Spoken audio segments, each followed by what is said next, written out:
ಎಲ್ಲರಿಗೂ ಅನ್ವೀಕ್ಷಾ ಯೂಟ್ಯೂಬ್ ಚಾನಲ್ನ ಮತ್ತೊಂದು ವಿಡಿಯೋಗೆ ಆತ್ಮೀಯವಾದ ಸ್ವಾಗತ. ನಿನ್ನೆ ಪ್ರೀತಿಸುವ ಎಂದು ಕತೆ ಹಿಂದಿನ ಸಂಚಿಕೆಯಲ್ಲಿ ನಾವು ಮೈಥಿಲಿಯ ಚಿಕ್ಕಮ್ಮ ಅಂಬುಜಾ ಪಾತ್ರದ ವ್ಯಕ್ತಿತ್ವ, ಆಕೆ ಗುಣ ನಡತೆಗಳ ಬಗ್ಗೆ ಎಲ್ಲ ನೋಡಿದ್ವಿ. ಈಗ ಮುಂದುವರೆದು ಮೈಥಿಲಿಯ ಚಿಕ್ಕಮ್ಮನ ರೂಪದಲ್ಲಿ ವಿಧಿ ಮೈಥಿಲಿಯ ಬಾಳಲ್ಲಿ ಹೇಗೆ ಪರೀಕ್ಷೆಗಳನ್ನು ಒಡ್ಡಬಹುದು ಅಂತ ನೋಡೋದಕ್ಕೆ ಮೊದಲು ಇತ್ತ ಆಸ್ಪತ್ರೆಯಲ್ಲಿ ಇದ್ದ ಅಗ್ನಿಗೆ ಏನಾಯಿತು ಅಂತ ನೋಡೋಣ. ಅಗ್ನಿಯ ಮನೆಯವರು ಆಸ್ಪತ್ರೆಗೆ ಬಂದ ಮೇಲೂ ಮೈಥಿಲಿ ಇನ್ನೂ ಆಸ್ಪತ್ರೆಯಲ್ಲೇ ಉಳಿದಿದ್ಲು. ಮನೆಗೆ ಹೋಗುವ ಯಾವುದೇ ಆಲೋಚನೆ ಸದ್ಯಕ್ಕೆ ಅವಳ ತಲೆಗೆ ಬಂದಿರಲೇ ಇಲ್ಲ. ಒಂದು ರೀತಿ ತೀರದ ಚಡಪಡಿಕೆ ಅವಳ ಮುಖದಲ್ಲಿ ಎದ್ದು ಕಾಣ್ತಾ ಇತ್ತು. ಅವಳನ್ನು ಆ ಸ್ಥಿತಿಯಲ್ಲಿ ನೋಡಿದ ಕೌಸಲ್ಯ ದೇವಿಯವರಿಗೆ ಮರುಕ ಹುಟ್ಟಿತ್ತು. ಮೆಲ್ಲಗೆ ಅವಳ ಬಳಿ ಬಂದು, ಮೈಥಿಲಿ, ನೀನು ಮನೆಗೆ ಹೋಗಮ್ಮ, ನಾವೆಲ್ಲ ಇಲ್ಲೇ ಇದ್ದು ಅವನನ್ನು ನೋಡ್ಕೋತೀವಿ ಎಂದು ಮೈಥಿಲಿಯ ಭುಜದ ಮೇಲೆ ಕೈಯಿಟ್ಟು ಹೇಳಿದರು ಕೌಸಲ್ಯಾದೇವಿ. ಆಗಲೇ ಅವಳಿಗೂ ತಾನು ಮನೆಗೆ ಹೋಗಬೇಕಿತ್ತು ಅಂತ ನೆನಪಾಗಿದ್ದು. ಆದರೆ ಅಗ್ನಿಯನ್ನು ಆ ಸ್ಥಿತಿಯಲ್ಲಿ ಇದ್ದಾಗ ಯಾಕೋ ಅವಳ ಮನಸ್ಸು ಅಲ್ಲಿಂದ ಹೋಗೋಕ್ಕೆ ಹಿಂದೇಟು ಹಾಕ್ತಾ ಇತ್ತು. ಆದರೂ ತನಗಾಗಿ ಕಾಯುವ ತನ್ನ ತಂದೆ ತಮ್ಮನ ನೆನಪಾದಾಗ ಒಲ್ಲದ ಮನಸ್ಸಿನಿಂದಲೇ, ಸರಿ ಮೇಡಮ್, ನಾನು ಹೋಗ್ತೀನಿ, ಆದರೆ ಅಗ್ನಿಯವರಿಗೆ ಮತ್ತೇನಾದರೂ ರಕ್ತದ ಅವಶ್ಯಕತೆ ಬಿದ್ದರೆ ನನಗೆ ಒಂದು ಫೋನ್ ಕಾಲ್ ಮಾಡಿ ನಾನು ಬರ್ತೀನಿ ಅಂತ ಹೇಳಿದ್ಲು. ಮೈಥಿಲಿಯ ಮಾತು ಕೇಳಿ ಕೌಸಲ್ಯ ದೇವಿಯರಿಗೆ ಮನದುಂಬಿ ಬಂದಿತ್ತು. ಮೆಲ್ಲಗೆ ಅವಳ ತಲೆಯನ್ನು ನೇವರಿಸಿ, ಖಂಡಿತ ಮಗಳೇ ಎಂದು ಹೇಳಿದವರು ಹಾಗೆ ತಮ್ಮ ಮಗ ಅಭಿರಾಮ್ನತ್ತ ತಿರುಗಿ ನೋಡಿ, ಅಭಿ, ನಾನು ಇಲ್ಲಿಗೆ ಬರೋ ಅರ್ಜೆಂಟ್ನಲ್ಲಿ ನನ್ನ ಫೋನ್ನ ಮನೆಯಲ್ಲೇ ಬಿಟ್ಟು ಬಂದುಬಿಟ್ಟೆ. ನೀನು ನಿನ್ನ ಮೊಬೈಲಲ್ಲಿ ಮೈಥಿಲಿ ನಂಬರ್ನ ಸೇವ್ ಮಾಡ್ಕೊ, ಹಾಗೆ ನಿನ್ನ ನಂಬರ್ನ ಕೂಡ ಅವಳಿಗೆ ಕೊಡು, ಅಗತ್ಯವಿದ್ದಾಗ ಬೇಕಾಗತ್ತೆ ಎಂದು ಹೇಳಿದರು. ತಾಯಿಯ ಮಾತನ್ನು ಕೇಳುವ ಮಗ ಅಭಿರಾಮ್ ಮೈಥಿಲಿ ಬಳಿ ಅವಳ ನಂಬರ್ ಪಡೆದು ಅವಳಿಗೆ ಮಿಸ್ ಕಾಲ್ ಕೊಟ್ಟು, ನಿಮಗೆ ಮಿಸ್ ಕಾಲ್ ಕೊಟ್ಟಿದ್ದೀನಿ, ನನ್ನ ನಂಬರ್ನ ಸೇವ್ ಮಾಡ್ಕೊಳ್ಳಿ ಎಂದು ಹೇಳಿದಾಗಲೇ ಮೈಥಿಲಿ ತನ್ನ ಮೊಬೈಲನ್ನು ನೋಡಿದ್ದು. ಹಾಗೆ ತನ್ನ ಮೊಬೈಲ್ ತೆಗೆದು ನೋಡಿದಾಗ ತನ್ನ ತಂದೆ ಮತ್ತು ತಮ್ಮನ ನಂಬರಿನಿಂದ ಸಾಕಷ್ಟು ಮಿಸ್ ಕಾಲ್ ಇದ್ದದ್ದನ್ನು ನೋಡಿ ಗಾಬರಿ ಕೂಡ ಆಗಿದ್ಲು.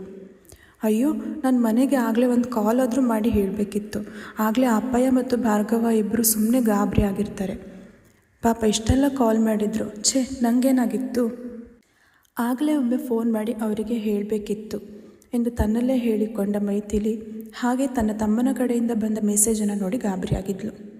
ಅಯ್ಯೋ, ಈ ಚಿಕ್ಕಮ್ಮ ಬೇರೆ ಇವತ್ತೇ ಮನೆಗೆ ಬರಬೇಕಿತ್ತ, ಇನ್ನು ಅದೇನೇನು ರಾದ್ಧಾಂತ ಮಾಡ್ತಾರೋ ಏನೋ, ಕೃಷ್ಣ ನೀನೇ ನನ್ನ ಕಾಪಾಡಬೇಕು ಅಂತ ಮನಸ್ಸಲ್ಲೇ ಹೇಳಿಕೊಂಡ್ಳು.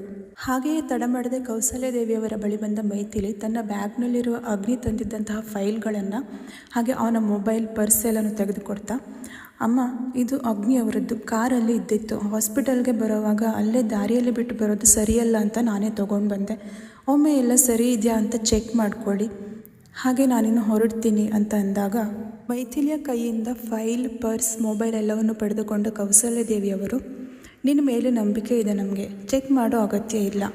ಹೌದು, ಈಗಾಗಲೇ ತುಂಬ ತಡ ಆಗಿದೆ, ನೀನು ಹೇಗೆ ಹೋಗ್ತೀಯಾ ಅಂತ ಕೇಳಿದರು. ತಮಗೆ ಸಹಾಯ ಮಾಡಿದ ಹುಡುಗಿಯನ್ನು ಒಂಟಿಯಾಗಿ ಕಳಿಸೋದು ಅವರಿಗೆ ಸಮಂಜಸ ಅಂತ ಅನ್ನಿಸ್ಲಿಲ್ಲ. ಹಾಗಾಗಿ ಅವಳ ಬಗ್ಗೆ ಕಾಳಜಿಯಿಂದ ಕೇಳಿದರು. ಕೌಸಲ್ಯ ದೇವಿಯವರ ಮಾತಿಗೆ ಪ್ರತಿಯಾಗಿ ಮೈಥಿಲಿ, ಅಮ್ಮ, ಅಗ್ನಿಯವರಿಗೆ ಆಕ್ಸಿಡೆಂಟ್ ಆದ ಜಾಗದಲ್ಲಿ ನನ್ನ ಸ್ಕೂಟಿ ಇದೆ, ಅಲ್ಲಿವರೆಗೂ ಆಟೋದಲ್ಲಿ ಹೋಗಿ ಆಮೇಲೆ ಸ್ಕೂಟಿ ತೊಗೊಂಡು ಹೋಗ್ತೀನಿ ಎಂದಾಗ ಅಭಿರಾಮ್ ಮುಂದೆ ಬಂದು, ನಿಮ್ಮ ಸ್ಕೂಟಿ ಅಲ್ಲಿಲ್ಲ ಮೈಥಿಲಿಯವರೇ, ನಮ್ಮ ಮನೆಗೆ ಹೋಗಿ ತಲುಪಿದೆ ಅಂತ ಹೇಳಿದ್ದ. ಅಭಿರಾಮ್ ಮಾತು ಕೇಳಿ ಮೈಥಿಲಿಗೆ ಮತ್ತೆ ಆತಂಕವಾಯಿತು. ಅಯ್ಯೋ, ನಾನೀಗ ಮನೆಗೆ ಹೋಗೋದು ಹೇಗೆ ಅಂತ ತನ್ನಲ್ಲೇ ಹೇಳಿಕೊಂಡು ಯೋಚನೆಗೆ ಬಿದ್ದಳು ಮೈಥಿಲಿ.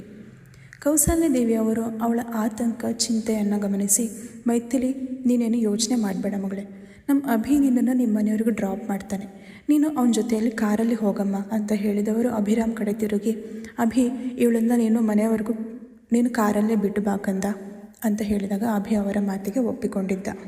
ಮೈಥಿಲಿಯತ್ತ ನೋಡಿದ ಅಭಿ, ಬನ್ನಿ ಮೈಥಿಲಿಯವರೇ ಹೋಗೋಣ ಅಂತ ಸೌಜನ್ಯದಿಂದಲೇ ಕರೆದ. ಆದರೆ ಮೈಥಿಲಿ ಅವನ ಮಾತಿಗೆ ಒಪ್ಪಲಿಲ್ಲ. ಒಂದು ರೀತಿ ಮುಜುಗರ ಆಗ್ತಿತ್ತು ಅವಳಿಗೆ ಅವನ ಜೊತೆ ಹೋಗೋದಕ್ಕೆ. ಅವಳ ಮುಜುಗರವನ್ನು ಅರ್ಥ ಮಾಡಿಕೊಂಡಂತಹ ಕೌಸಲ್ಯ ದೇವಿಯವರು, ನೋಡು ಮಗಳೇ, ನೀನು ನನ್ನನ್ನು ಅಮ್ಮ ಅಂತ ಕರೆದೆ, ನನ್ನ ಮಾತಿಗೆ ಸ್ವಲ್ಪ ಆದರೂ ಬೆಲೆ ಕೊಡ್ತೀಯ ತಾನೇ ನೀನು? ನನ್ನ ಮಗನ ಮೇಲೆ ನನಗೆ ನಂಬಿಕೆ ಇದೆ, ನೀನು ಅವನ ಜೊತೆ ಹುಷಾರಾಗಿ ನಿಮ್ಮ ಮನೆ ಸೇರ್ತೀಯಾ ಅಂತ ನನಗೆ ಆ ನಂಬಿಕೆ ಇದೆ. ಹೋಗಿ ಬಾ ಮಗಳೇ, ಕತ್ತಲಾಗಿದೆ, ಇಷ್ಟು ಹೊತ್ತಲ್ಲಿ ನೀನೊಬ್ಬಳನ್ನೇ ಆಟೋದಲ್ಲಿ ಹೋಗೋಕ್ಕೆ ನಾನು ಖಂಡಿತ ಬಿಡಲ್ಲ, ನೀನು ಅಭಿ ಜೊತೆಗೆ ಮನೆಗೆ ಹೋಗು. ಕೌಸಲ್ಯ ದೇವರು ಇಷ್ಟು ಹೇಳಿದ ಮೇಲೆಯೇ ಮೈಥಿಲಿಗೆ ಸ್ವಲ್ಪ ನಂಬಿಕೆ, ಧೈರ್ಯ ಬಂದಿತ್ತು. ನಂತರ ತಲೆಯಾಡಿಸಿ ಅಭಿರಾಮ್ ಜೊತೆಗೆ ಹೊರಟಿದ್ಲು. ಅಭಿರಾಮ್ ಮೈಥಿಲಿಯ ಬಳಿ ಅವಳ ಮನೆ ಅಡ್ರೆಸ್ ಕೇಳಿಕೊಂಡು ಕಾರು ಚಲಾಯಿಸುತ್ತಾ, ಥ್ಯಾಂಕ್ ಯು ಸೋ ಮಚ್ ಮೈಥಿಲಿಯವರೇ, ನೀವು ನನ್ನ ಅಗ್ರಜನ ಪ್ರಾಣ ಮಾತ್ರವಲ್ಲ, ಅವನನ್ನು ಉಳಿಸುವ ಮೂಲಕ ನಮ್ಮೆಲ್ಲರ ಪ್ರಾಣವನ್ನು ಕೂಡ ಕಾಪಾಡಿದ್ದೀರಾ, ನಿಮಗೆ ನಾವು ಎಷ್ಟು ಋಣಿಯಾಗಿದ್ದರೂ ಸಾಲೋದಿಲ್ಲ ಅಂತ ಮನಸ್ಸಿನ ಆಳದಿಂದ ಕೃತಜ್ಞತೆಯನ್ನು ತಿಳಿಸಿದ್ದ ಅವಳಿಗೆ. ಆದರೆ ಮೈಥಿಲಿ ತನ್ನದೇ ಯೋಚನೆಯಲ್ಲಿ ಕಳೆದು ಹೋಗಿದ್ಲು. ಅಭಿ ಮತ್ತೊಮ್ಮೆ ಅವಳ ಹೆಸರನ್ನು ಜೋರಾಗಿ ಕೂಗಿ ಕರೆದಾಗ ಬೆಚ್ಚಿ ಬಿದ್ದ ಮೈಥಿಲಿ ಯಾಕೆ ಏನಾಯಿತು ಅಂತ ಕೇಳಿದ್ಲು. ಮೈಥಿಲಿಯ ಮಾತಿಗೆ ಅಭಿರಾಮ್ ಉತ್ತರಿಸುವ ಮುನ್ನವೇ ಮತ್ತೆ ಪಟ್ಟನೆ ಅಭಿರಾಮ್ ಸರ್, ನಿಮಗೆ ಅಥವಾ ಅಗ್ನಿಯವರಿಗೆ ಹಿತಶತ್ರುಗಳು ಅಂತ ಯಾರಾದರೂ ಇದ್ದಾರಾ ಕೇಳಿದ್ದಳು. ಮೈಥಿಲಿಯ ಮಾತು ಅಭಿರಾಮ್ಗೆ ಆಶ್ಚರ್ಯ ಹುಟ್ಟಿಸಿತ್ತು. ಅವಳತ್ತ ನೋಡುತ್ತಾ ಯಾಕ್ರಿ ಹೀಗೆಲ್ಲ ಕೇಳ್ತಾ ಇದ್ದೀರಾ, ಏನಾಯಿತು ಅಂತ ಗೊಂದಲದಲ್ಲಿ ಕೇಳಿದ್ದ. ನನಗನ್ನಿಸೋ ಪ್ರಕಾರ ಅಗ್ನಿಯವರದ್ದು ನಾರ್ಮಲ್ ಆಕ್ಸಿಡೆಂಟ್ ಅಲ್ಲ, ಯಾರೋ ಬೇಕು ಅಂತ ಉದ್ದೇಶಪೂರ್ವಕವಾಗಿ ಅವರನ್ನು ಸಾಯಿಸೋ ಉದ್ದೇಶ ಇಟ್ಕೊಂಡು ಪ್ಲ್ಯಾನ್ ಮಾಡಿರೋ ಆಕ್ಸಿಡೆಂಟ್ ಇದು ಅಂತ ಅನ್ನಿಸ್ತಾ ಇದೆ ನನಗೆ, ನೇರವಾಗಿ ರಸ್ತೆಯನ್ನು ನೋಡ್ತಾ ಹೇಳಿದ್ಲು ಮೈಥಿಲಿ. ಅಭಿರಾಮ್ ಗಾಬರಿಗೆ ಬಿದ್ದ. ನಿನ್ನೆ ಪ್ರೀತಿಸುವೆಂದು ಕಥೆಯ ಇವತ್ತಿನ ಈ ಸಂಚಿಕೆ ನಿಮಗೆಲ್ಲ ಇಷ್ಟವಾಯಿತು ಎಂದು ಭಾವಿಸುತ್ತೇನೆ.